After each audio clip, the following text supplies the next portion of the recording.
పిల్లల కోసం ఒక అందమైన కథ చెప్పనా? ఈ స్టోరీ మా చిన్నదానికి చాలా ఫేవరెట్ స్టోరీ. అనగనగనగనగా ఒక ఈగ ఉందట. ఆ ఈగ అటు ఇటు దిక్కులు చూస్తూ ఏంటో అయోమయంగా ఉంది.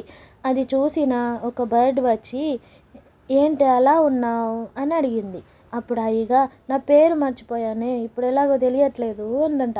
అప్పుడు బర్డ్ అందంట, అదిగో అక్కడ ఒక పేదరాశి పెద్దమ్మ కూర్చొని ఉంది కదా, తనని వెళ్ళి అడుగు అని అందంట.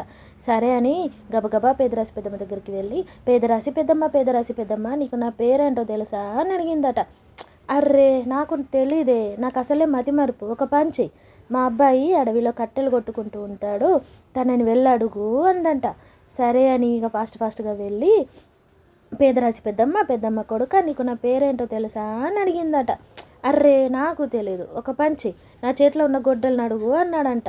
సరే అని గొడ్డల దగ్గరికి వెళ్ళి, పేదరాశి పెద్దమ్మ, పెద్దమ్మ కొడుక, కొడుకు చేతిలో ఉన్న గొడ్డల, నీకు నా పేరేంటో తెలుసా అని అడిగిందట. అర్రే నాకు తెలియదే, సరే ఒక పంచి, నేను నరికి ఈ చెట్టును అడుగు చెప్తుంది అన్నాడంట. సరే అని చెట్టు దగ్గరికి వెళ్ళి, పేదరాశి పెద్దమ్మ, పెద్దమ్మ కొడుక, కొడుకు చెట్లో ఉన్న గొడ్డలు నరికి చెట్ట, నీకు నా పేరేంటో తెలుసా అని అడిగిందంట. నాకు తెలియదు కానీ నాకు కట్టేసిన గుర్రాన్ని అడుగు చెప్తుందేమో అన్నాడంట.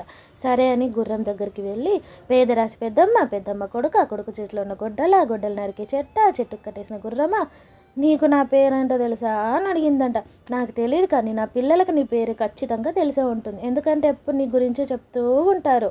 అవునా, సరే పిల్లలు నా పేరు చెప్పండి అని ఎలా అడిగిందంటే, పేదరాశి పెద్దమ్మ, పెద్దమ్మ కొడుక, కొడుకు చేతిలో ఉన్న గొడ్డలు నరికే చెట్ట, చెట్టుకు కట్టేసిన గుర్రంకి పుట్టిన పిల్లల, నా పేరేంటి చెప్పండి అని అడిగిందంట. అప్పుడు ఆ పిల్లలు, ఆహాహా, నీ పేరేంటో నీకే తెలీదా, నీ పేరు ఈగా అన్నాయంట.